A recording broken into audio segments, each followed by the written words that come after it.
இந்த ரோட்ல வர முதல் 5 பேர் கேட்கிற 3 வரங்களை கொடுக்கணும் அப்படின்னு சொல்லி கீகாயாங் ஜீனி கிட்ட கேட்டிருப்பா. அப்படி இவங்க பேசிட்டே வரும்போது முதல்ல ஒரு லேடி வராங்க. அவங்க இவங்க ஊர்ல இருக்கிற சூப்பர் மார்க்கெட்ல ஸ்டோர் கீப்பரா வேலை பார்த்துட்டு இருக்காங்க. அடுத்ததா இவ கூட ஸ்கூல்ல படிச்ச ஒரு பொண்ணு இப்ப இவ பேங்க் எம்ப்ளாயியா வேலை பார்த்துட்டு இருக்கா. இந்த கீகாயாங் வசதியா இருக்கிறத பார்த்துட்டு எப்பவுமே அந்த பொண்ணுக்கு கொஞ்சம் பொறாமையாவே இருக்கும். அந்த டைம்ல இங்க ஒரு நாய் வருது. நம்ம ஜீனி இப்ளிஸ் இருக்காரு இல்லையா, அந்த நாயும் கணக்கு எடுத்துக்கிறாரு. நாயெல்லாம் சேர்க்க கூடாதுன்னு கீகாயாங் சொல்ற. அதனால என்ன, முதல் 5 ஜீவன்ல இதுவும் ஒண்ணுதான் அப்படின்னு சொல்லி அதையும் சேர்த்துக்கிறாங்க. அப்போ 4வது ஆள் யாரா வருவாங்க அப்படின்னு பாத்துட்டு இருக்கும்போது அங்க ஹோட்டல் வச்சிருக்கிற ஒருத்தர் ட்ரக்ல வந்துட்டு இருக்காரு. அடுத்ததா அதே ஊர்ல யூடியூப் சேனல் வச்சு நடத்துற ஒரு பையன் வரான். இவங்க 5 பேரையும் தான் கணக்குல எடுத்துக்கிறாங்க.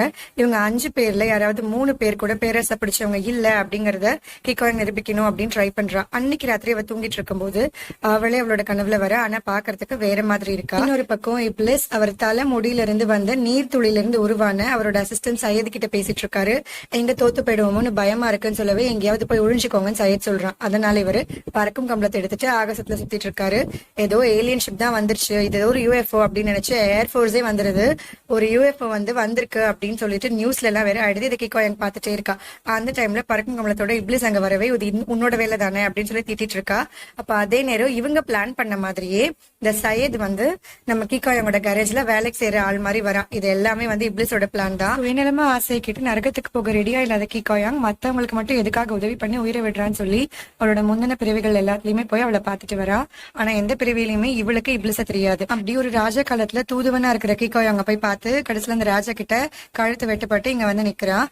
இப்ப இவங்க பிளான் படி முதல் ஆளோட முதல் ஆசையை நிறைவேற்றணும் இப்ளிஸ்.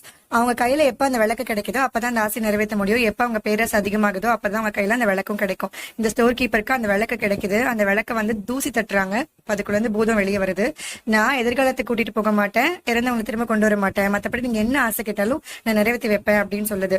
இவங்க இந்த ஸ்டோர் கீப்பரா 20 வருஷமா இருக்காங்க.